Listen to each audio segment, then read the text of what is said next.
بسم اللہ الرحمن الرحیم۔ السلام علیکم۔ روزانہ واقعات سننے کے لیے اس چینل کو سبسکرائب کریں۔ حضرت غوث اعظم رحمۃ اللہ علیہ سے بغداد کے ایک شخص نے حاضر ہو کر عرض کیا کہ اس کی کنواری لڑکی مکان کی چھت سے غائب ہو گئی ہے۔ حضرت غوث اعظم رحمۃ اللہ علیہ نے ارشاد فرمایا کہ کرخ جنگلات میں 5ویں ٹیلے کے پاس اپنے گرد حصار کھینچ کر بیٹھ جانا۔ عشاء کے بعد تمہارے پاس جنات آنا شروع ہو جائیں گے۔ تم ان سے کسی قسم کا خوف نہ کھانا، وہ تمہیں کسی قسم کی ایذا نہ پہنچا سکیں گے۔ صبح کے وقت تمہارے پاس جنات کا بادشاہ آئے گا اور تم سے سوال کرے گا۔ اس وقت تم یہ کہہ دینا کہ پیر عبد القادر نے بھیجا ہے اور یہ کہ میری لڑکی مکان کی چھت سے غائب ہو گئی ہے۔ چنانچہ عشاء کے بعد جنات آنا شروع ہو گئے۔ صبح ہونے پر جنات کا بادشاہ گھوڑے پر سوار ہو کر ایک گھڑ سوار دستے کے ساتھ آیا اور حصار کے سامنے آ کر کہنے لگا، کیا بات ہے، مجھے کیوں یاد کیا گیا ہے؟ میں نے اس جن سے کہا، میں حضرت عبد القادر کا فرستادہ ہوں، میری لڑکی مکان کی چھت سے غائب ہے۔ حضرت غوث پاک رحمت اللہ علیہ کا نام سنتے ہی جنات کا بادشاہ گھوڑے سے اتر کر زمین بوس ہوا اور حصار کے قریب آ کر بیٹھ گیا اور اس کے ساتھی بھی پاس بیٹھ گئے۔ جنات کے بادشاہ نے فوراً اپنے ساتھیوں سے کہا کہ یہ نامعقول حرکت کس مردود نے کی ہے۔ تھوڑی دیر کے بعد ایک سرکش جن بادشاہ کے روبرو پیش ہوا، اس کے ہمراہ میری لڑکی بھی تھی۔ بادشاہ نے نہایت غضب و غصے کا اظہار کرتے ہوئے اس سرکش کی گردن اڑا دی اور میری لڑکی میرے سپرد کر دی۔ ہیوۃ الحیوان میں ہے کہ حضور صلی اللہ علیہ وسلم نے فرمایا، حق تعالی نے جنات کو 3 قسموں پر پیدا کیا ہے۔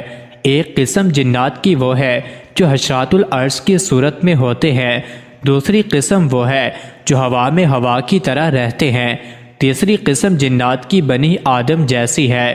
جنات کی 3 خصوصیات۔ شیخ عبد الوہاب شعرانی نے لکھا ہے کہ جنات 3 خصوصیتوں کے حامل ہیں۔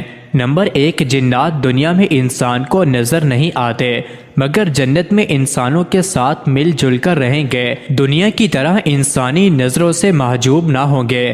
نمبر 2، جنات جو شکل و صورت اختیار کرتے ہیں یا جس مخلوق کا روپ اختیار کرتے ہیں ان کی آواز بھی اس مخلوق جیسی ہو جاتی ہے۔ نمبر 3، تیسری خصوصیت یہ ہے کہ جب کوئی انسان ان کو قسم دیتا ہے تو وہ اس کو پورا کرنے پر مجبور ہوتے ہیں۔ علامہ ابن الجوزی نے کتاب الصفوہ میں سہل بن عبداللہ سے نقل کیا ہے کہ میں شہر عاد کے اطراف میں مصروف گشت تھا، یکایک مجھے ایک پتھر سے تعمیر شدہ ایک شہر نظر آیا جس کے وسط میں ایک عالی شان قصر تھا۔ جب میں اس قصر میں پہنچا تو میں نے اس قصر کے صحن میں ایک عظیم الجثہ بوڑھے کو جبہ پہنے ہوئے دیکھا تھا۔ میں نے اتنی لمبی چوڑی مخلوق کبھی دیکھی نہ تھی۔ حیرت استجاب میں پڑ گیا۔ اس جن نے مجھ سے کہا کہ یہ جبہ میرے جسم پر 700 برس سے ہے، یہ آج تک کہیں سے پھٹا نہیں۔ کپڑے جسم کے میل کچیل سے پھٹا نہیں کرتے، حرام غذا اور گناہوں کی نجاست سے بھرتے ہیں۔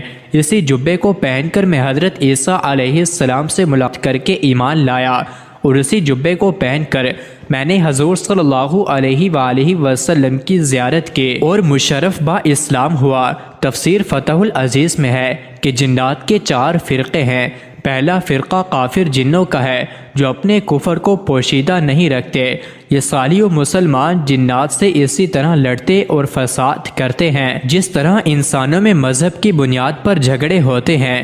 یہ بنی آدم کو جہاں تک ممکن ہوتا ہے بہکانے میں لگے رہتے ہیں۔ وہ لوگوں کو ترغیب دیتے ہیں کہ غیب کی خبریں ہم سے پوچھا کرو، مصیبت کے وقت ہم سے مدد مانگا کرو، ہم تمہاری حاجت روائی اور مشکل کشائی کیا کریں گے۔ یہ جن کافروں کی حق المقدور مدد اور اعانت کرتے ہیں، لوگوں سے شرک کراتے ہیں، لوگوں کو اسلام قبول کرنے سے روکتے ہیں۔ دوسرا فرقہ منافق جنوں کا ہے جو اپنے آپ کو مسلمان ظاہر کرتے ہیں مگر اپنے پوشیدہ مکر و فریب سے آدمیوں کی خرابی کے در پہ رہتے ہیں۔ ایسے جنات اپنے آپ کو ولی یا بزرگ کے نام سے بھی مشہور کر کے لوگوں سے اپنی تکریم کراتے ہیں۔ تیسرا فرقہ فاسق جنوں کا ہے، یہ جنات آدمیوں کو طرح طرح سے ستاتے ہیں۔